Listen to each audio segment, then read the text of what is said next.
어이, 궁금하세요? 물어볼게요. Q&Q입니다. 잘 지내셨나요?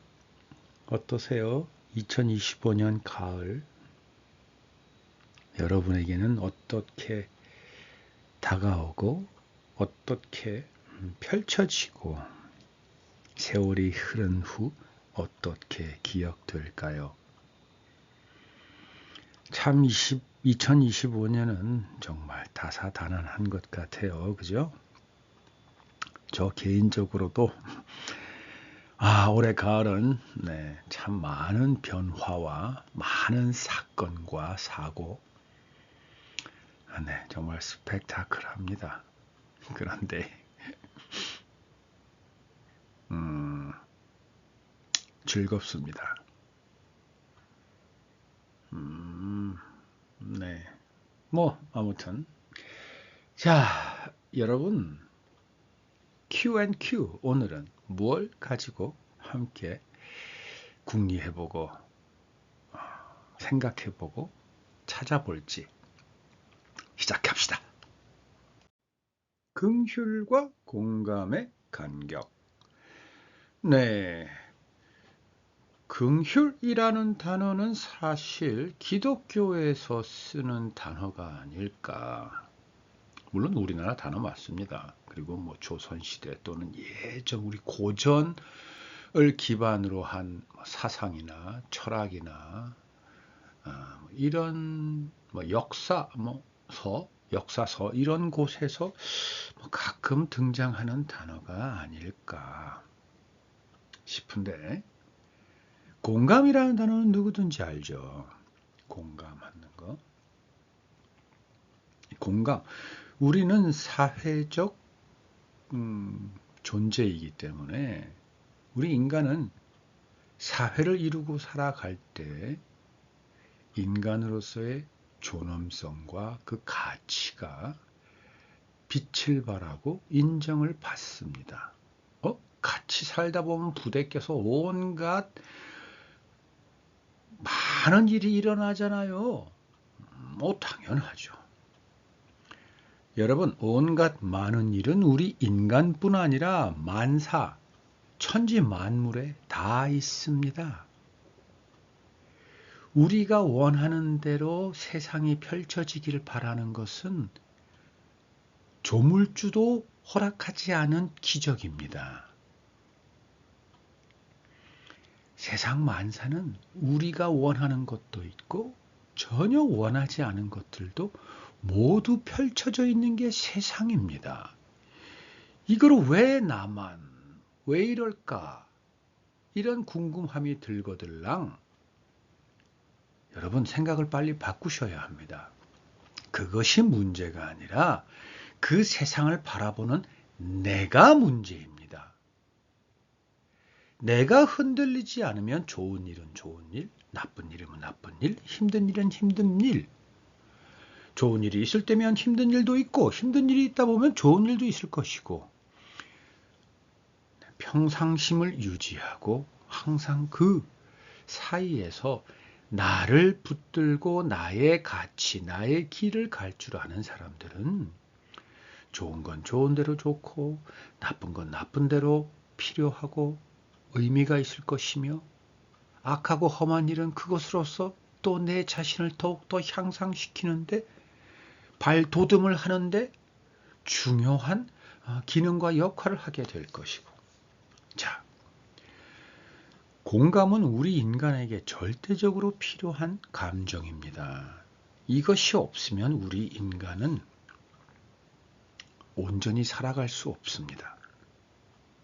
이것이 있어도 사실 온전히 살아가기는 힘든데 오죽했으면 요새는 소시오패스라든지 사이코패스라는 단어가 나올 정도로 이 공감의 결여는 우리 인간에게 있어서 아주 치명적입니다. 본인에게도 사회에게도.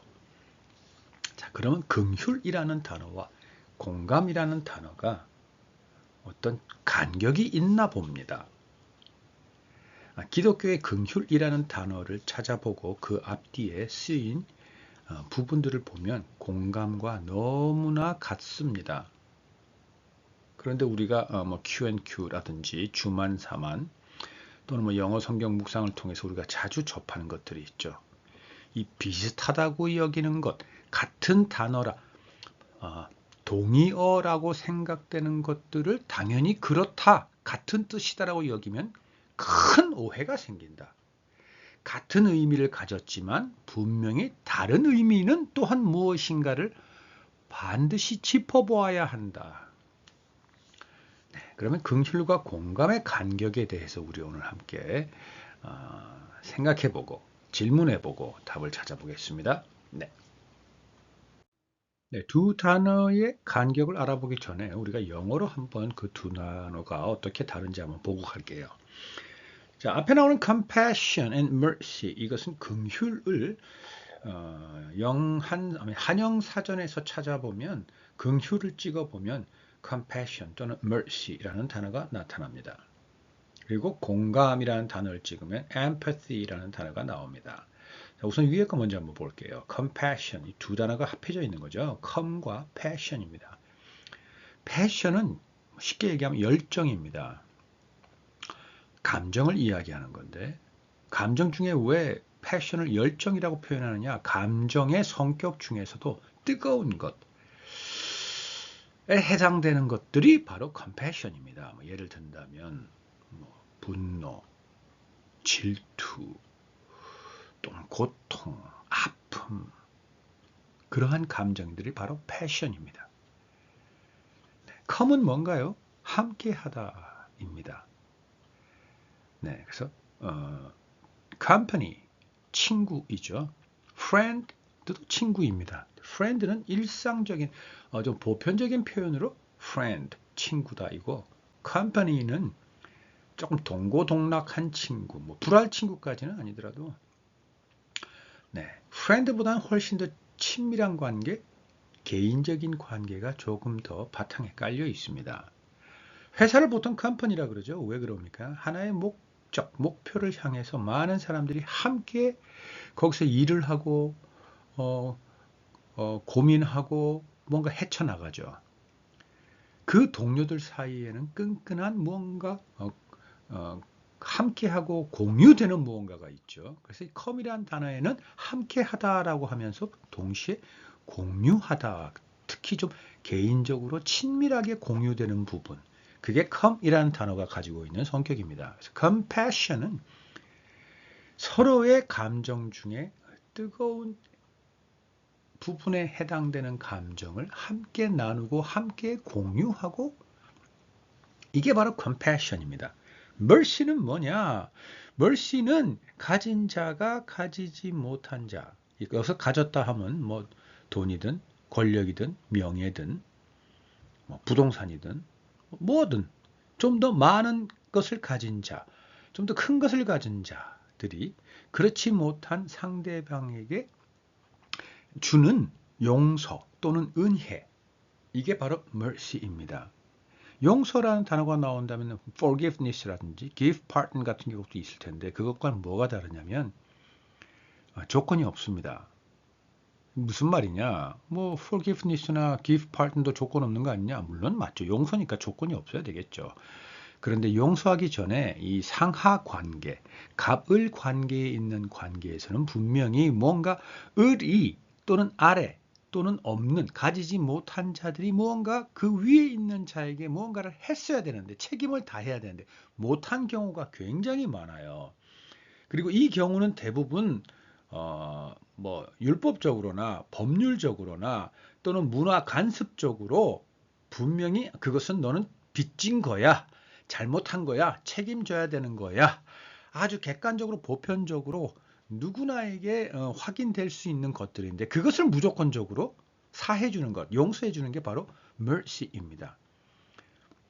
특히 mercy란 단어는 옛날 중세기에 많이 쓰였죠. 왕이 신하들 또는 백성들에게 주는 게 바로 해주는 게 mercy입니다. 용서 주는 게, 또는 그들에게 은혜를 베푸는 것, 이거 역시 mercy입니다. 용서를 조건 없이 베푸는 것도 은혜를 베푸는 거죠.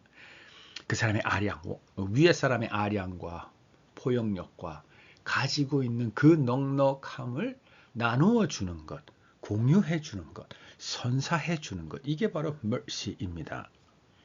자, 그 밑에 empathy가 나오죠.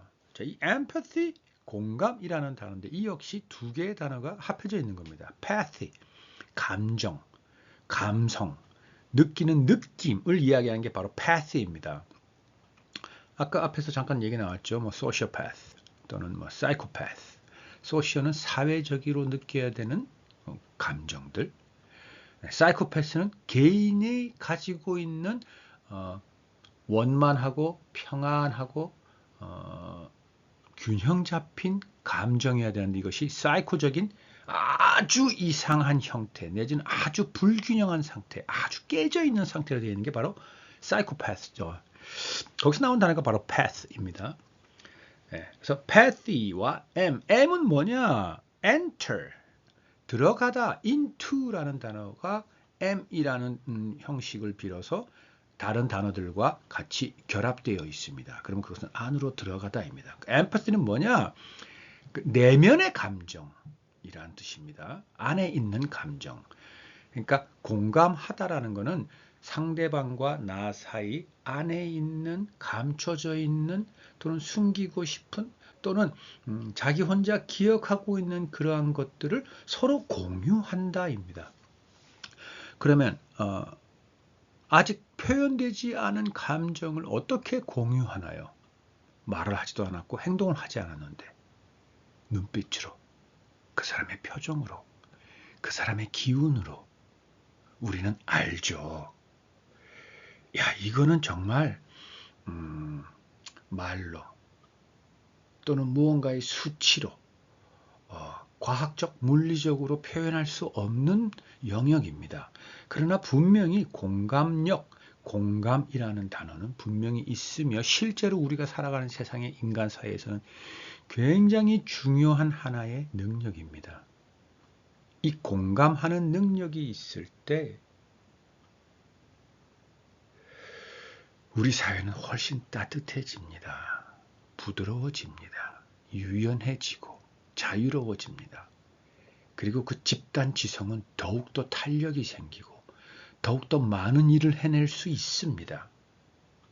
이 empathy, 공감력은 그 사회 구성원들에게 정말 절대적으로 필요한 겁니다.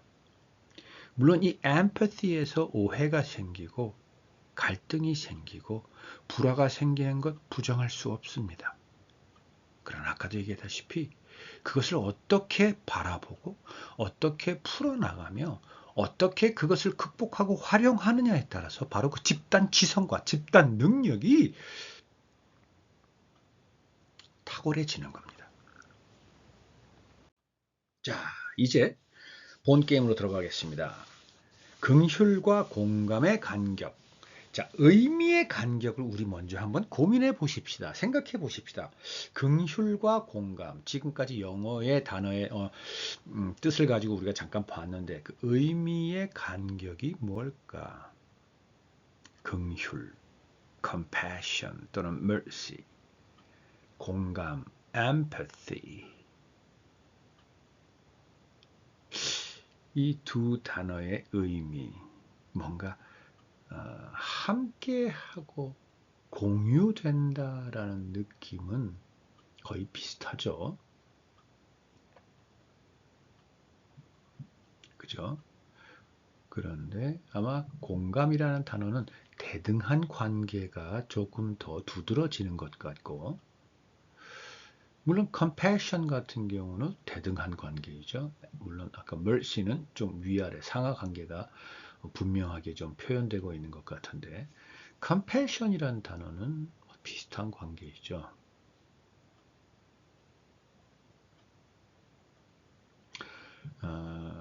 그리고 공감이라는 단어는 그 감정이 여러 감정들을 다 표현하고 있는 것 같아요. 즐거운 것, 기쁜 것, 감사한 것, 뭐 이런 것도 포함해서 함께 공유해지는 것, 이게 공감인 것 같고, compassion은 아까 얘기한 대로 passion이라는 단어가 가지고 있는 성격 때문에 조금 더 뜨거운 것, 성격을 두드러지게 표현하는 감정들, 그쪽에 조금 더 초점이 맞춰져 있는 것 같다. 좀 이렇게 좀 보면 되지 않을까요? 다른 건 좀 여러분은 어떤 생각이 드세요? 긍휼과 공감의 의미의 간격 차이는 뭐 어떤 게 있을까? 네, 한번 여러분 필요하다면 사전도 좀 찾아보시고, 뭐 네이버 또는 구글에서 한번 찍어보시고, 요새는 AI, 탁월하죠? 한번 여러분 두드려서 그걸 좀 그 답을, 그 간격을 좀 여러분께서 좀 찾아보시면 어떨까 싶어요. 뭐, 혹, 필 오르신 분들은 댓글에도 좀 올려주시면 더 좋고, 아니어도 좋고, 네. 자, 의미의 간격, 우리 좀 함께 찾아보기로 하겠습니다. 자, 그 다음 페이지, 그 다음 질문. 내면의 간격. 자, 긍휼과 공감의 차이, 간격을 내면적으로 한번 보자라는 겁니다. 긍휼. 아까 empathy는 그 어떤 감정, 감성, 내면의 감정, 감성, 감춰지고 숨겨지고 안에 있는 감정을 느끼는 것, 상대방의 내면으로 내가 한번 들어가 보는 것, 또 상대방이 나의 내면으로 들어오도록 이런 게 아까 공감이었고, compassion, 내면의 간격은 어떤 게 있을까? 긍휼과 공감 사이에. 네. 여기서 내면이라면 이런 게 아닐까 싶으네요. 음, 둘 다 안에 있는 감정, 감성에 대한 부분인 것 같죠. 물론 컴패션은 우리가 표현할 수는 있어요. 나의 아픔, 나의 질투심, 분노 이런 그 패션에 해당되는 감정을 내가 표현할 수 있어요. 공감과는 달리 표현하고 행동할 수 있어요. 근데 그것을 바라본 상대방이 내 속에 있는 것을 같이 느끼는 건 거죠. 네. 그러니까 이 컴패션 같은 경우는 좀 내면의 어떤 그러한 것들이 굉장히 역동적이고 뜨겁고 얼굴이나 이런 데서 도무 행동에서 말해서 나타나지 않을 수 없다. 그런 좀 성격을 가지고 있는 내면을 가지고 있는 그것이 바로 긍휼이라는 단어에서 따라 나오는 것 같고 멀시 같은 경우도 그렇겠죠. 이거는 표면적으로 무언가의 어떤 계약 관계 또는 뭐 아까 얘기 나왔던 법률상, 도덕상, 뭐 어떤 뭐 율법상 또는 풍습 안에서 이건 분명하게 정해져 있는 건데 그것을 하지 못했기 때문에 주어지는 mercy이잖아요. 그러니까 이것은 내면의 관계가 보다는 외면의 어떤 그 상태가 좀 더 두드러지게 나타나는 그러한 상태에서 이루어지는 어, 용서 또는 선물 그게 mercy이죠. empathy는 네, 훨씬 더 깊이 안쪽에 깊이 좀 숨겨져 있거나 깊은 곳에 자리 잡고 있어요. 그래서 외면적으로 표현이 잘 안 나오겠죠. 그렇게 안에 있는 내면이 그렇게 잠잠히 조용히 숨을 죽이고 내면 깊은 곳에 아니면 잠잠히 숨어져 있는 상태가 좀 더 공감. 네, 그러니까 이 공감이라는 건 좀 더 아주 예민하고 해야 되고 서로가 나누는 사람들 사이에서 서로 그 사람들이 예민하고 조심스럽고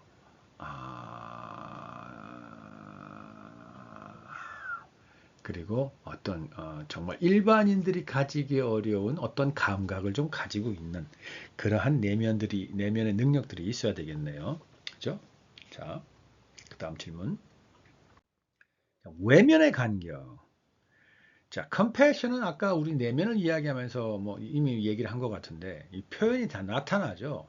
역동적이죠. 반항적이죠. 그리고 막 뜨거웠다가 차가웠다가 가라앉았다가 네, 일어났다가 뭐 그렇게 되겠죠. 그죠? 어, 그런데 공감 같은 경우는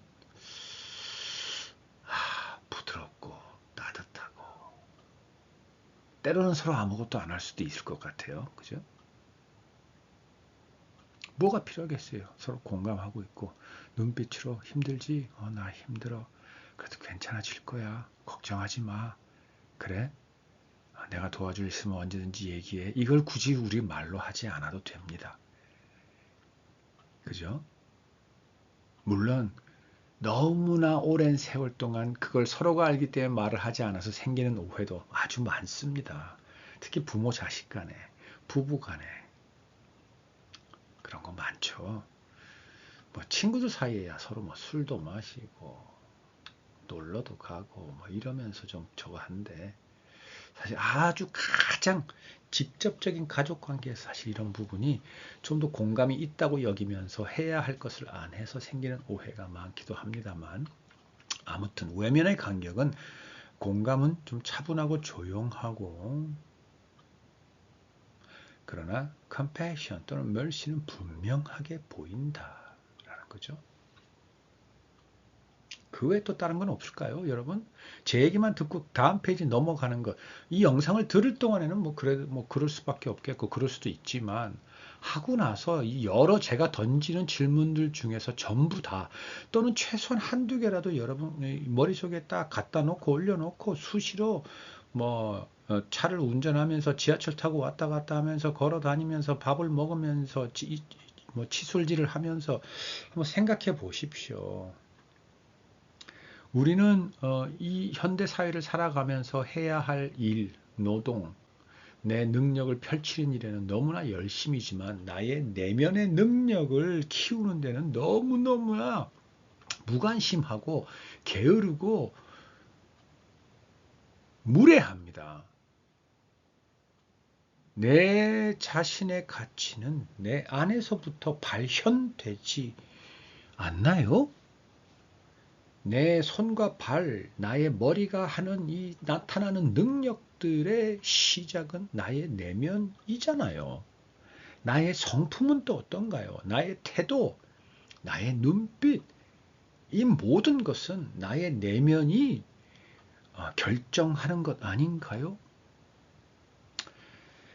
자, 다른 질문, 더 이게 잔술이 되기 전에 다른 질문 넘어갑니다. 표현의 간격은 뭐냐? compassion, mercy는 표현이 분명히 강력하게 나타납니다. 용서해주죠. 은혜를 베풀죠. 행동으로 나타납니다. compassion 역시 똑같습니다. 자, 지금 앞에 있는 질문들 사이에는 긍휼과 공감 사이에서 조금의 차이가 느껴지긴 했지만 이 표현에 있어서는 극명하게 다릅니다. 아까 외면에서부터 살살 표현되기 시작했지만 compassion은요. 그걸 느꼈으면 같이 공감하면 같이 행동하고 같이 말하고 같이 무언가가 결정을 하고 같이 무언가를 해야 합니다. 그게 바로 come이라는 단어가 가지고 있는 성격입니다. 우린 친구들과 같이 동고동락했죠. 말로만 야, 너 내 친구야. 이게 친구예요? 어려울 때 도와주고 힘들 때 같이 겪어내고 술도 같이 마시고 뭐 목욕도 같이 하고 밥도 같이 먹고 잠도 같이 자고 오줌도 같이 누고 뭐 그게 친구 아닙니까? 안 그렇습니까? 행동으로 나타나는 게 바로 긍휼입니다. 그러나 공감은 행동으로 나타나는 부분하고는 조금 다릅니다. 내면적인 부분에서 좀 더 그리고 아까 말한 대로 차분하고 조용하고 유연하기 때문에 어떤 표현되는 부분에서는 아주 조심스럽습니다. 정말 조심스럽습니다. 그래서 굳이 좀 표현하자면 긍휼이라는 단어는 역동을 가지고 드러나고 나타나야 되고 공감이라는 부분은 공유되는 것으로도 충분한 그래서 표현되지 않고 그것이 나타나지 않아도 느껴지는 것 이게 바로 공감이다라는 겁니다. 근데 그건 제 생각입니다, 여러분. 여러분도 그렇게 생각하세요? 제 생각 다 맞다고 혹시 생각하는 건가요? 여러분, 지금 제가 이 Q&Q를 하는 동안 제가 하는 제가 느끼는 생각들은, 물론 초반에는 제가 질문만 거의 대부분 던지고 질문이 어떤 것을 생각하게 하느냐 설명만 했는데, 중반 이후서부터는 제가 좀 제 생각을 가미하기 시작했습니다. 왜냐하면 너무 질문만 하니까 듣는 분이 너무 힘들어하세요. 그래서 조금 더 제 생각을 섞기 시작했거든요. 그리고 한두 편 정도, 두서너 편 정도는 아예 제 생각을 아예 강하게 그냥 녹여내 버린 적도 몇 번 있었지만, 아무튼 제 설명을 하다 보면 여러분, 지금 갑자기 문득 생각이 들었는데, 여러분하고랑 같이 고민해 보면서 하는 말들이 혹시 정답이라고 생각하시면 여러분 안 됩니다. 이 Q&Q는 제가 막 주절거리는 이 말들이 제 생각입니다. 이거 정답 아닙니다, 여러분. 혹시 그렇게 생각하시면 여러분 안 됩니다. 정말 죄송합니다만, 제가 하는 거는 제 속에 떠오르는 걸 한번 제라고 생각하고 제 생각, 제 답들을 막 떠올려 보는 겁니다. 그냥 진짜 말 그대로 주절 되는 겁니다. 그중에 여러분에게 맞는 건 여러분이 차용하시면 되고 가지고 가서 쓰시면 되고, 다른 게 있으면 다른 생각, 그게 여러분의 답이고 여러분의 생각이고 여러분의 솔루션입니다. 그건 여러분 겁니다. 공유해 주시면 더 좋지만 안 해도 좋습니다. 그러나 저는 여러분이 여러분 자신의 답을 찾는 것만으로도 저는 이 Q&Q를 하는 저의 가장 큰 의미입니다. 우리 집단 지성까지는 아니더라도, 그리고 당장은 안 나타나더라도 이 답을 붙들고 이 질문을 붙들고 사는 우리가 더 많아진다면, 그래서 그 답을 찾은 우리가 더 많아진다면 대한민국의 지성, 우리 인류의 지성은 지금보다 훨씬 더 좋아질 거라는 믿음이 있습니다. 그건 당연한 겁니다. 표현만 다를 뿐, 예전에 수없이 많은 철학자들, 석학자들이 수없이 얘기한 겁니다. 여러분, 제가 하는 말들 답 아닙니다. 저의 생각입니다. 저도 아직 떠오르는 생각들 가지고 이거는 맞다, 틀리다. 이 프로그램을 녹음이 끝난 다음에 저도 생각해 보면서 다시 정리합니다. 다시 한번 얘기하지만 제가 하는 말들이 다 정답 아닙니다. 절대 그렇게 생각하지 마십시오. 오해하지 마세요. 자, 다음 질문. 이자 마지막 질문이네요. 자, 기억의 간격. 이건 또 무슨 말일까? 무슨 말이냐면, 자, 긍휼이나 공감 둘 다 그 역동성이 발현되고 나타나는 어떤 하나의 사건이 있겠죠. 그 때가 있겠죠. 공감도, 저 사람과 내가 저 사람 왜 저러지? 이래서 그런가? 아프구나, 힘들구나. 이런 게 말하지 않는데 나에게 느껴진단 말이죠. 그래서 나도 그냥 다가가서 어깨에 손 하나 얹고 눈 마주치면서 잠깐 그에게 어떤 메시지를 보내고 저는 그냥 떠나갔지만 그 사람은 나의 메시지를 받아들인 것. 그 사건, 그 때가 있었을 거 아니에요. 자, 그로부터 훨씬 시간이 지났어요. 지나서 되돌아볼 때 긍휼과 이 공감의 차이가 있을까 하는 걸 한번 고민해 보자라는 겁니다. 이건 좀 더 기독교적으로 제가 두 단어의 차이를 한번 고민해 보기 위해서 여러분에게 던지는 질문입니다. 시간이 지난 다음에 그 두 사람에게, 또는 두 사람 이상인 그 서로 공감하거나 서로 긍휼을 나누었던 사람 사이에 어떠한 게 차이가 있을까? 그 어떤 발현되고 나타나는 그 운동력이 있는 거는 긍휼이 아주 강했죠. 그렇기 때문에 세월이 지난 다음에 그 긍휼함을 나타나는 그 사건이 일어날 당시에 있었던 구성원들에게 시간이 지나면 어쩌면 더 큰 영향력을 끼치게 되지 않았을까. 그것이 좋은 영향력이든 나쁜 영향력이든. 공감이라는 단어보다 공간이라는 건 내면적으로 있었기 때문에 아마도 깊은 자기 자신, 자아에 대한 성찰이나 고찰이나 이런 부분에서는 훨씬 더 성숙된 어떤 발전이 있었는지는 모르겠지만, 운동력에 있어서는 긍휼이라는 단어가 훨씬 더 강하겠죠. 그런 간격도 좀 있을 것 같고. 이런 것도 있을 것 같습니다. 이런 것도 있습니다. 긍휼 또는 공감이란 사건이 탁 터졌을 때, 그것을 느끼게 되었을 때, 이 구성원들이 가지고 있는 예전의 기억이 지금 일어나는 사건에 영향을 굉장히 크게 줄 것 같다라는 겁니다. 이게 무슨 말이냐면 이런 겁니다. 우리가 일단 공감이라는 단어를 봅시다. 이제 직장의 동료입니다. 오늘 딱 뭔가 저 직원, 내 동료가 딱 들어와서 안녕하세요, 좋은 아침입니다 하고 자기 자리에 앉는데 평소랑 뭔가 달라요. 내가 느껴져요. 그래서 평소에는 네, 어서 와요. 네, 오늘도 새로운 하루가 시작됐습니다 하고 했는데 오늘은 제가 대답을 안 하고 그분과 눈을 마주치고 그냥 목례를 합니다. 그리고 한 10분 있다가 일어나서 탕비실에 가서 커피 한 잔을 타서 내 주머니에 내가 오늘 먹을 사탕 하나를 꺼내서 커피 옆에서 그 직원 자리에 갖다 놓으면서 커피 한 잔 하세요 주고 옵니다.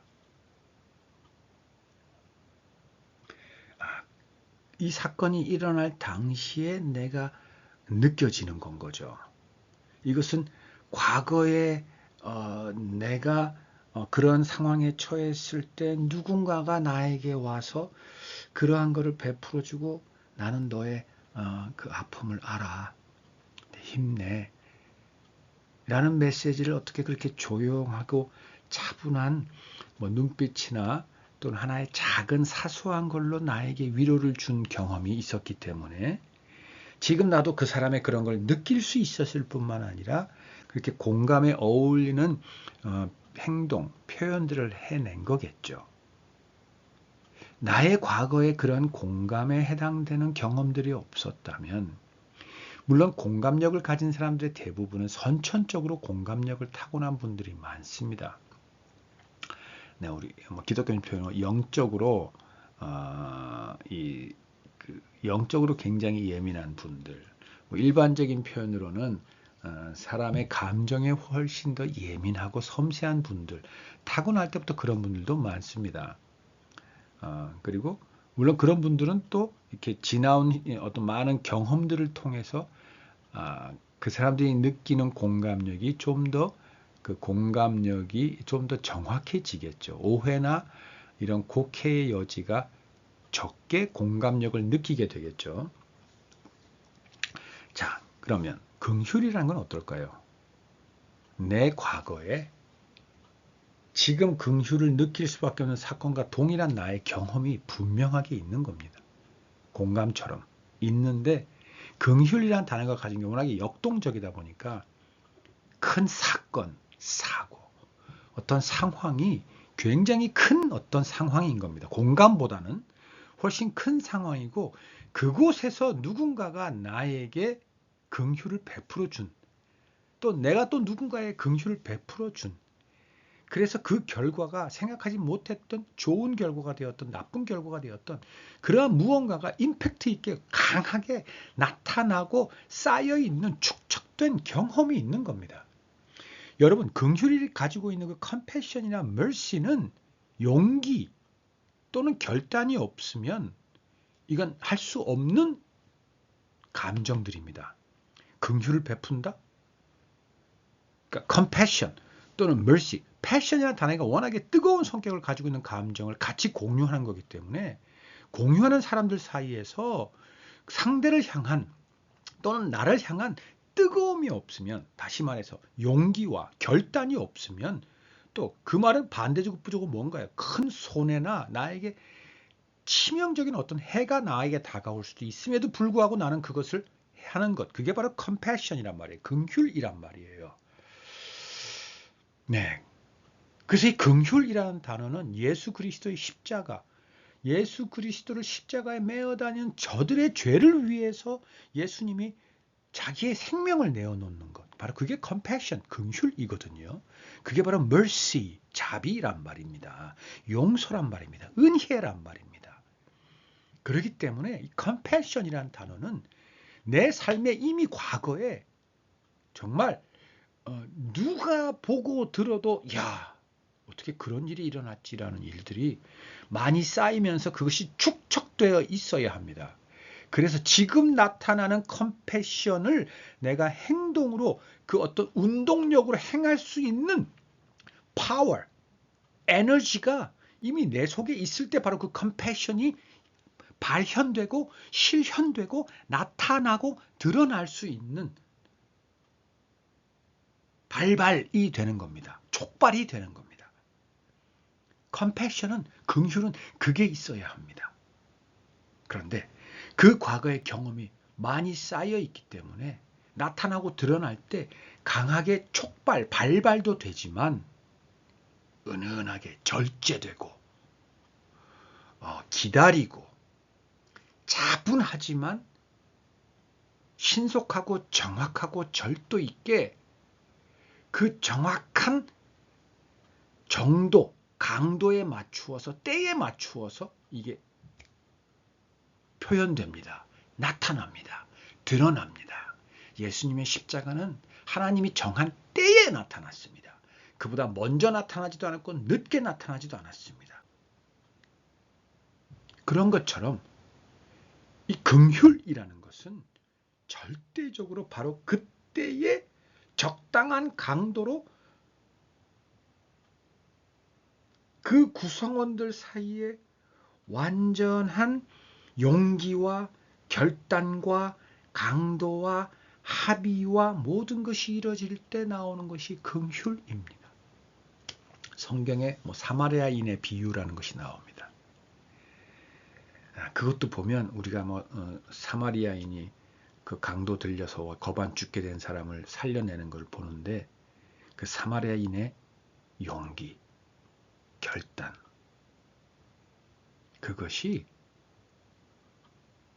아주 부드럽고 자연스러우면서 책임감 있고 어느 한 부분도 소홀함 없이 다음 날까지도 이 사람이 깨어나지 않으니까 주인장에게 돈을 쥐어주면서 이 사람을 치유해달라고 하고 혹시 돈이 모자라면 내가 갔다 오면서 줄게요. 그럼 그 주인장과 이 사람 사이에는 그 전에 어떤 관계가 있었을까요? 준다고 갔다가 이 병자 내버려 두고 다시 안 돌아오면 이 주인이 네, 잘 갔다 오세요 하고 그 사람을 보내겠어요? 안 보내죠? 그럼 이 주인장과 이 사마리아인 사이에는 그 전에 수없이 많은 관계가 있었겠죠. 이 주인은 사마리아인이 돈을 안 주고 가도 올 거를 알고 이 사람이라면 그냥 가도 분명히 오면서 돌아오면서 이 사람이 잘 회복됐는지 확인하러 올 사람이야 라는 게 이미 주인장 속에 있었을 것이고, 그러니 사마리아인이 자기 주머니에 돈을 다 털어주면서 줘도 이거 일단 가지고 노자스 가지고 가세요. 그리고 오다가 또 필요하면 내가 받을게요. 또 오다가 없어도 당신이 다음에 갈 때 주면 되고 그때 못 주면 또 있으면 주면 되죠. 이런 주인장과 사마리아인의 사이였기 때문에 사마리아인이 그 거반 죽게 된 자를 그 사람에게 맡겨놓을 수 있겠죠. 자, 그럼 이 주인장은 또 어떤 사람이겠습니까? 이 주인장은 분명히 여관을 하거나 술집을 하는 사람 아니겠습니까? 둘 다를 하거나. 지금도 호텔은 식당, 나이트클럽, 사우나와 객실 다 같이 하죠. 예전에 다 그랬습니다. 그죠?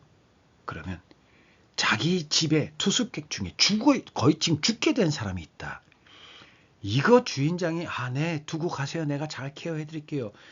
이거는 말도 안 되는 겁니다, 여러분. 지금처럼 그 호텔, 여관에, 그 식당에 방이나 많았겠습니까? 직원이나 많았겠습니까? 이거 정말 힘든 겁니다, 여러분. 그 다음에 하려면 약 챙겨 먹여야 되죠. 밥 챙겨 먹여야 되죠. 의사 챙겨서 불러야 되죠. 수시로 들락날락거려 봐야 되죠. 지금도 우리는 요양보호사, 간호조무사 자격증을 따는데 6개월, 1년 걸립니다. 그러고도 실습을 해야 되고요. 그런 사람들이 대한민국에 엄청 많아졌습니다. 노인 인구가 많아졌기 때문이죠. 왜 노인 인구가 많으면 요양보호사, 간호조무사 자격증을 가지고 그 인턴십을 가진 다음에 그것을 해야 합니까? 그만큼 그 일이 힘든 겁니다. 전문성을 가져야 되는 겁니다. 이 주인이 자기 고객이 거반 죽게 된 놈을 나귀에 싣고 와서 떨어뜨려 놓고서는 얘 좀 봐주세요 그러는데 그 주인은 또 어떤 사람이겠습니까? 여러분, 이 긍휼이라는 단어는 그 긍휼을 서로 주고받는 사람들 사이에서 과거에 그와 동일하거나 그와 훨씬 더 큰 사건들의 경험의 축적이 없으면 도저히 할 수 없는 것들입니다. 그런 면에서 예수님은 하나님이면서 우리 사람의 똑같은 몸으로 이 땅에 와서 우리랑 똑같은 세월을, 똑같은 고난을, 똑같은 배고픔을, 똑같은 추위를 겪어내신 겁니다.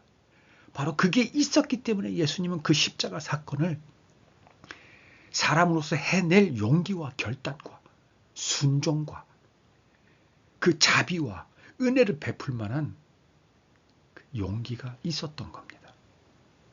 여러분, 긍휼은 그런 거라고 저는 생각합니다. 자, 이것도 제 정답은 아닙니다. 제 생각입니다. 그리고 공감에 대해서 제가 아까 얘기 나누었죠. 공감은 우리가 같이 살아가면서 반드시 가져야 되는 우리 내면의 아주 중요한 성격입니다. 그리고 이것이 행동으로 나타나고 또 나타난 그 많은 경험들이 축적되었을 때 언젠가 터져나오는 그 공감력이 바로 긍휼이 아닐까. 그래서 이 두 단어의 간격은 바로 그게 아닐까. 경험의 축적, 아픔, 고통, 분노, 좌절, 어려움, 그것에 대한 경험의 축적이 있느냐 없느냐. 그런 면에서는 공감은 좀 더 선천적으로 가질 수 있는 능력인 것 같고 공감은 후천적으로 경험되면서 쌓여지는 능력인 것 같기는 하네요. 긍휼은요. 그렇죠? 아무튼 그러한 차이가 있고 공감은 좀 더 부드럽고 숨겨져 있고 감춰져 있고 차분하고 조용하고 좀 자유로운 것 같은 느낌이 강하고 긍휼은 운동하고 나아가고 뭔가를 발현해내고 뿜어내는 네. 그리고 또 정반대로 상상 이상으로 인내하고 절제하고 기다리는 여러분 인내하고 절제하고 기다리는 건 굉장한 에너지의 소모가 있는 거 아시죠? 하고 싶은 걸 하는 것보다 하고 싶은 걸 참는 게 더 힘듭니다. 여러분. 해야 할 것을 하는 거 성실하고 하면 되죠. 근데 해야 할 것을 하지 않고 때를 기다리는 것 여러분 이것은 정말 수없이 많은 능력과 절제와 에너지가 소비되는 겁니다. 이 기회를 빌어 예수 그리스도의 십자가 사건은요. 그 긍휼은 그래서 예수님에게 있는 것이 바로 긍휼이라고 하죠. 그래서 앞에 컴자를 빼고 Passion of Christ, Jesus Christ, 멜 깁슨이 만든 영화도 나왔죠. 그게 바로 십자가 사건을 이야기하는 거죠. 여러분, 긍휼이라는 것은 좀 그런 것가 아닐까라는 생각이 듭니다. 자, 그래서 긍휼과 공감의 간격 우리가 좀 알아봤는데 여러분 스스로도 꼭 한번 답을 더 정리해 보시고 추가로 더 다른 간격이 있는지 찾아보시고 아니면 뺄 건 좀 빼시고 그래서 분명히 그 두 단어의 간격을 좀 아시고 여러분이 살아가는데 때로는 공감으로 때로는 긍휼로 여러분 살아있는 존재의 가치를 마음껏 발휘해 보시기 바랍니다. 네, 다른 주제로 다른 질문으로 찾아뵐게요. 안녕.